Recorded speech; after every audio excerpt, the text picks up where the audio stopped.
Magandang gabi, Okay. Luzon, Visayas, Mindanao at sa lahat po ng mga kababayan natin sa buong mundo na mainit ang suporta kay Vice Presidente Inday Sara Duterte. Ako po ay nagpapasalamat sa milyon-milyong mga viewers ngayon na nakatutok sa inyong mga bahay. Alam ko ang puso't isipan ninyo, gusto nyo kaming samahan ngayong araw na ito. Naiintindihan ko mga circumstansya na hindi kayo makakarating, naunawaan ko yon. Ang hiling ko na lang, huwag nyo munang bitawan ng mga cellphone ninyo.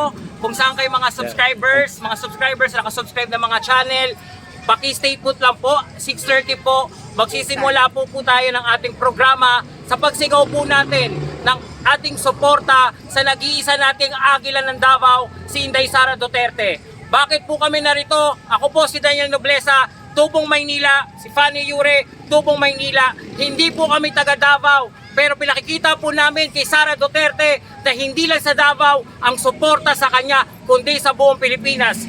32 milyong boto ang nakuha ni Sara noong Mayo 2022. Solido pa rin at dumarami pa. Kaya ako'y nakikiusap po, mag-monitor po kayo sa inyong mga channels po natin, mga pogi, magaganda mga vloggers. Subscribe po kayo para po sa mga maiinit pa mga balita na masasaksihan nyo ngayong gabing ito. Muli, Sara Duterte, solido ang aming suporta kay Sara Duterte. Sara Duterte. Duterte! Duterte! Duterte! Duterte!